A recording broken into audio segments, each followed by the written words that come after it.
آداب دوستو، حضرت مولانا سید محمود مدنی حفظہ اللہ اور محترم اسد الدین اویسی حفظہ اللہ کا مشترکہ بیان۔ ہمارے نظریات الگ ہو سکتے ہیں، ہم ایک ہیں، ممکن ہے کیا؟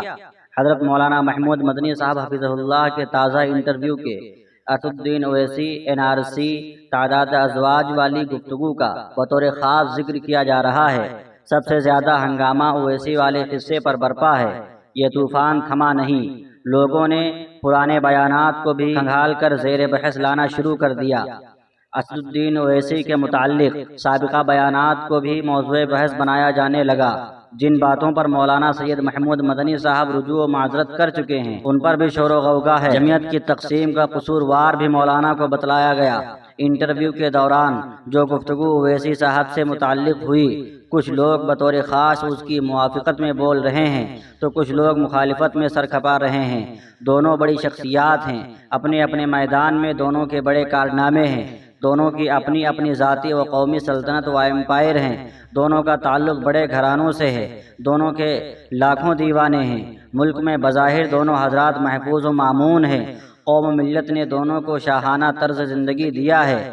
دونوں کی محبت میں لاکھوں لوگ لمحوں میں مٹ جانے کو تیار ہیں۔ مجھے دونوں کے موافقین و مخالفین سے اس وقت کچھ نہیں کہنا، نہ ہی اس وقت کوئی کسی کی سنے گا۔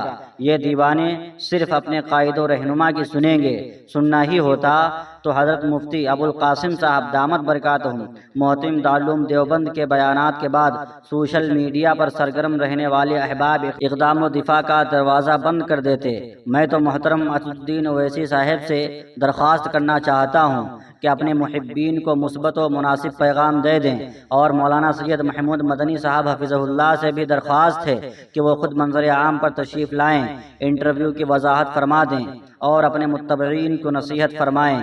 دلی میں رہ کر دلی دور نہیں ہے، دونوں حضرات شام کی چائے ایک ساتھ بھی پی سکتے ہیں۔ امید ہے لوگوں کو تسلی ہوگی، طوفان تھم جائے گا اور زہریلی میڈیا کے زہریلے منصوبوں پر پانی پھر جائے گا انشاءاللہ۔ دونوں حضرات اگر مشترکہ بیان جاری کر دیں کہ ہمارے نظریات الگ ہو سکتے ہیں، ہم ایک ہیں، تو نوراً علی نور۔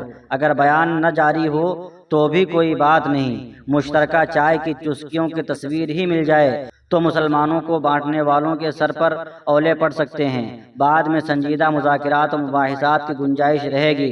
ہارون رشید عاصم، جمعیت دار ارقم۔ ناظرین کرام، آپ کی کیا رائے ہے اس ویڈیو کے متعلق کمنٹ باکس میں ضرور بتائیں، اور اگر چینل پہ پہلی بار آئے ہیں تو سبسکرائب بھی کر لیں۔ خدا حافظ۔